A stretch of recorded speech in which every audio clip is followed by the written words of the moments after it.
Assalamualaikum warahmatullahi wabarakatuh. Alhamdulillah, alhamdulillahillazi hadana lihada wa ma kunna linahtadiya laulan hadanallah.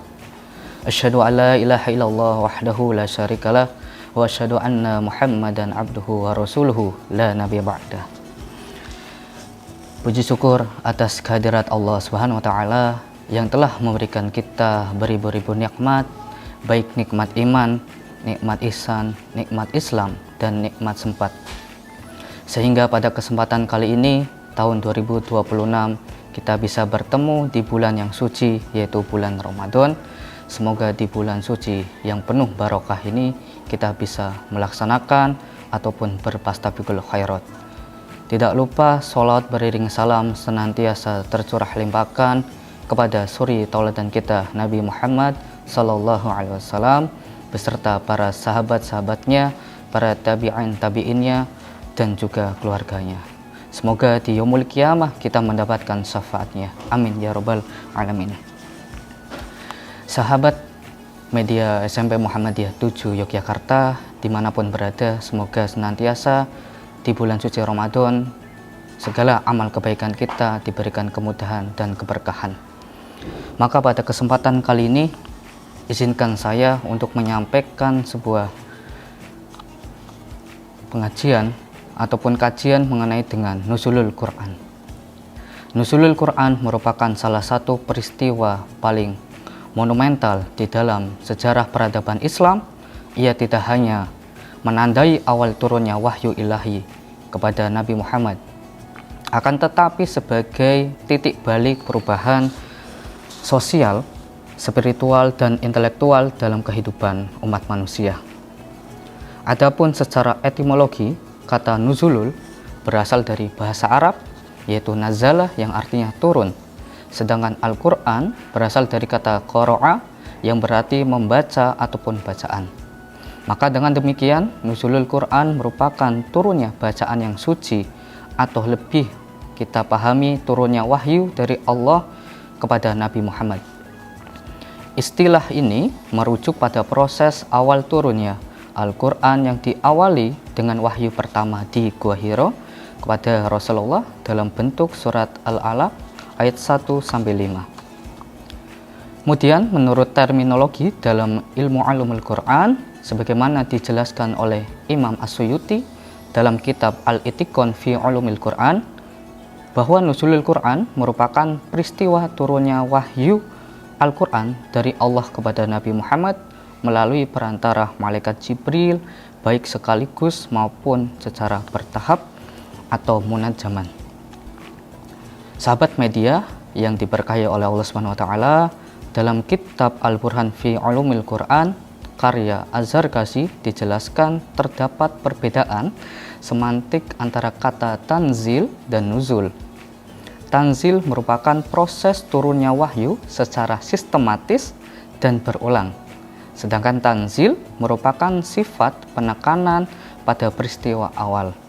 Oleh karena itu, nuzulul Quran kerap diidentifikasi dengan turunnya 5 ayat dari surat Al-Alaq yang menjadi titik awal legitimasi Muhammad sebagai Rasul yang terakhir sekaligus penyempurna dari Rasul-Rasul sebelumnya.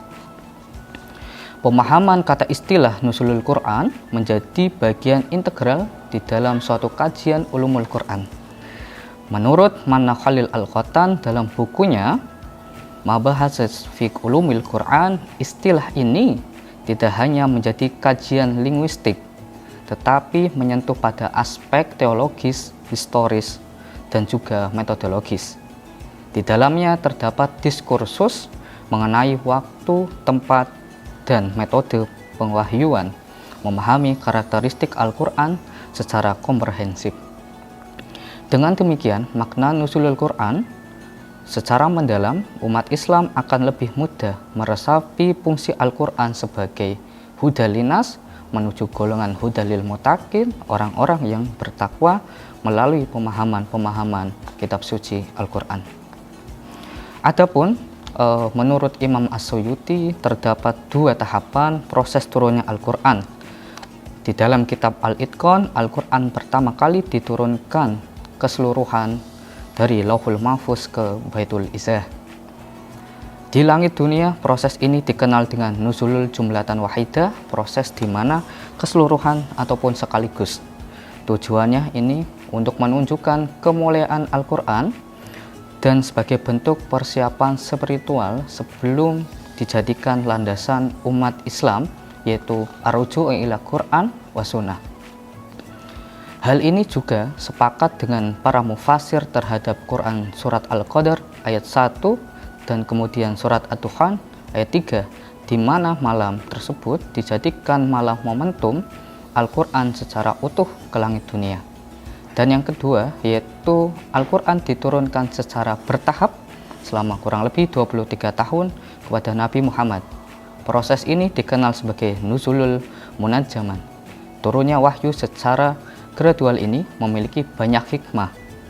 Salah satunya adalah memudahkan para penghafal Al-Quran dan memahamkan serta menjawab persoalan sebagai pada masa tersebut.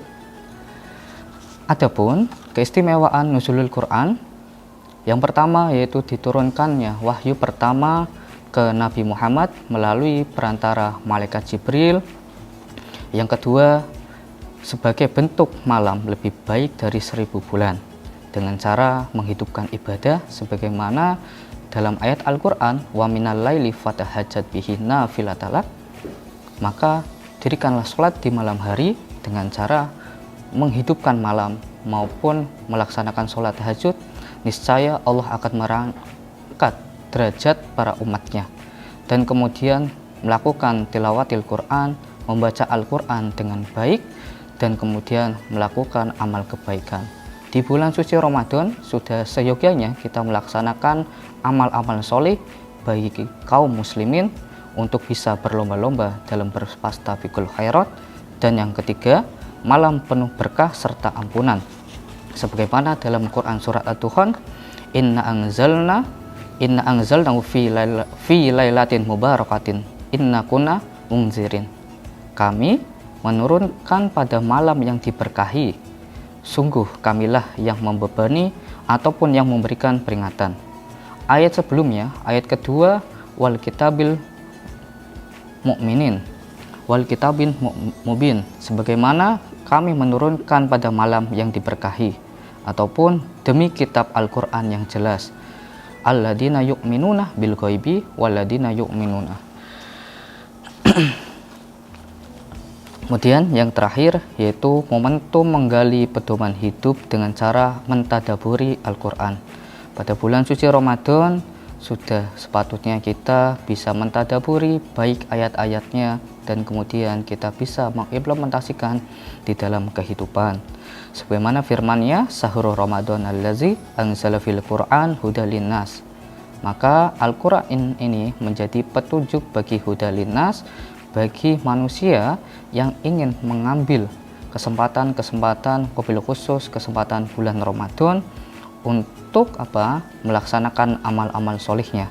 Tentu amal solih setiap manusia berbeda-beda tingkatannya. Adapun yang menghidupkan malamnya dengan cara melaksanakan sholat malam, adapun yang dengan cara memberikan makan atau memberikan buka bersama secara gratis, ataupun beberapa orang yang memang memiliki target dalam satu bulan, misalnya menghatamkan Al-Quran 3-5 kali. Mungkin itu yang bisa disampaikan, kurang dan lebihnya mohon maaf. Dari saya, Nasrul minallah wa fatun qorib wa basiril mu'minin. Assalamualaikum warahmatullahi wabarakatuh.